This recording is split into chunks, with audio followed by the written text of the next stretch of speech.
Deseconomias de aglomeração.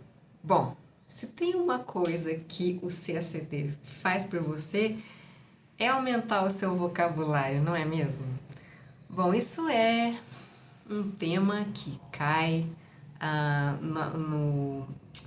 no item de industrialização brasileira. Já caiu no TPS exatamente com esse termo e eu vou explicar para você o que é que isso significa. Deseconomia de aglomeração nada mais é do que o espraiamento da indústria, principalmente a partir dos anos 90, né? Ela sai, essa concentração no estado de São Paulo e no sudeste de uma maneira geral, mas principalmente no estado de São Paulo, acaba saindo e atingindo outras regiões. Então é isso que esse termo quer dizer. E por que isso é importante, né? Como é que a prova cobra e qual é a história por trás disso? Bom, principalmente a partir da década de 90, o que ocorre é que o Brasil passa por uma abertura econômica, comercial muito abrupta, né? Talvez vocês sejam mais jovens do que eu e não se lembrem desse momento. Talvez já tenham nascido dentro desse contexto. Mas é a partir do governo Collor-Itamar que acontece uma abertura muito grande da economia, né? Então, taxas altíssimas de importação, cotas, então, todos esses tipos de desincentivo à importação são retirados e de uma maneira muito abrupta, como uma forma de incentivar a economia brasileira. Bom, por que antes isso era tão fechado? Também era tentando incentivar a economia brasileira em termos da sua industrialização. Vocês já devem ter estudado isso.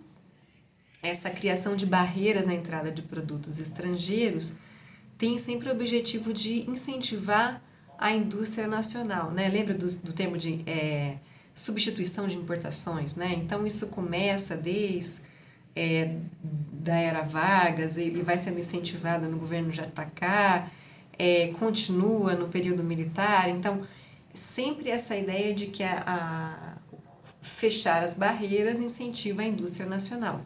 Isso é verdade, mas por outro lado, acaba se tornando uma indústria pouco competitiva, porque se não existe uma concorrência de fora, o produtor ele pode cobrar o preço que ele quiser pela qualidade que ele oferecer, né? Então, a ideia da liberalização nos anos 90 é justamente criar um ambiente mais competitivo, forçando essas indústrias a baixar seu preço, melhorar o produto, porque agora a concorrência ela também vem de fora. Bom, isso funciona? Pode funcionar, mas da maneira abrupta como foi feita, né? Assim, escancararam as portas de uma vez só, foi uma quebradeira geral, foi um desastre. Bom, o que as empresas do Sudeste tentam fazer nesse momento? Elas começam a procurar formas de baratear a sua produção para se tornar um pouco mais competitivas. Uma forma de fazer isso é buscar incentivos fiscais. Isso quer dizer transferir plantas de produção para outros estados que oferecessem vantagens fiscais, às vezes até isenção completa,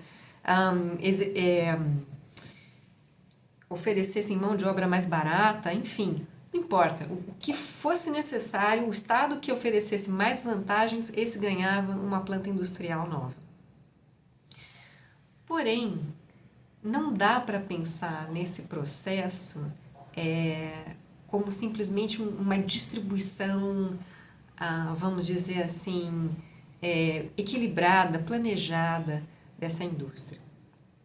A primeira coisa a se esclarecer é que incentivos fiscais, eles já existiam em outras regiões do Brasil desde a década de 60, 70, né? A gente não pode se esquecer de Zona Franca de Manaus. Existe uma operação do Estado para desenvolver, para diminuir as diferenças regionais. Mas até a década de 90, isso não era tão evidente. E agora eu não estou falando mais de uma iniciativa de Estado, mas de iniciativa de cada Estado, de cada unidade da federação para atrair quanto mais empresas fosse possível. Isso, na verdade, acelera um processo chamado de guerra fiscal, né? Incentivos fiscais já existiam, mas agora o que acontece é uma verdadeira guerra, né? Assim, um estado competindo com o outro para ter o maior número de indústrias. Uma segunda coisa a se pensar aqui é que é o seguinte, como eu estava falando anteriormente, não é um processo planejado, bem distribuído ou equitativo das indústrias. Primeiro porque elas não vão para qualquer lugar, né? Elas vão para alguns polos, no norte, no nordeste, mas elas tendem a se concentrar no centro-sul, né? Então, tendem a se concentrar ainda no sudeste e algumas regiões do sul do Brasil. Por que isso acontece?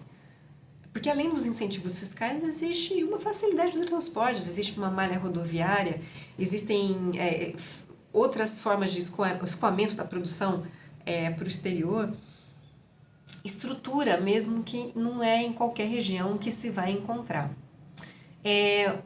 Um autor chamado Clélio Campolina, perdão, gente, Clélio Campolina Diniz chama isso de polígono industrial. Peraí, eu vou ter que colar.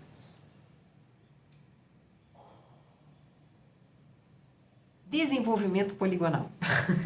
Pronto. E esse termo a banca usa.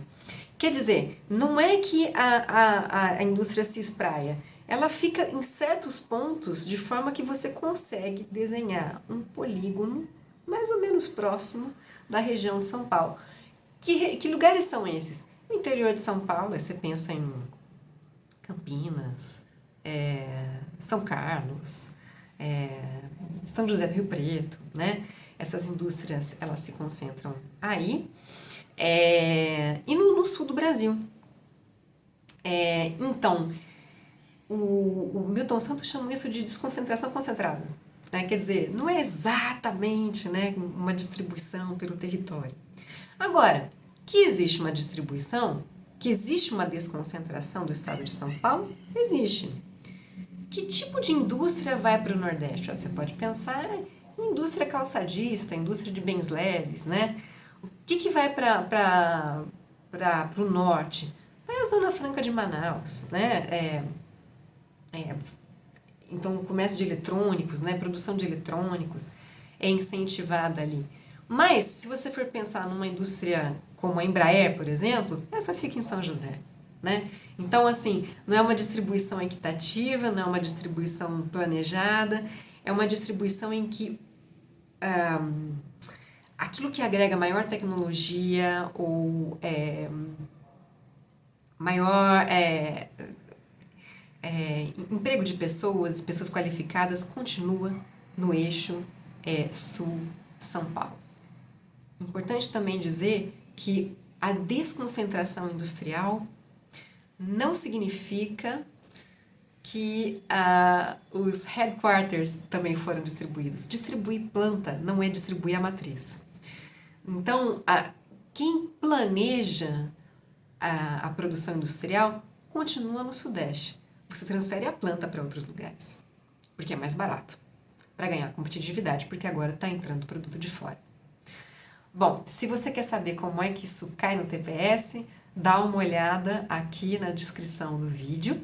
Eu também coloquei um breve resumo falando a respeito desse assunto e, enfim, boa sorte, bons estudos. Tchau, tchau.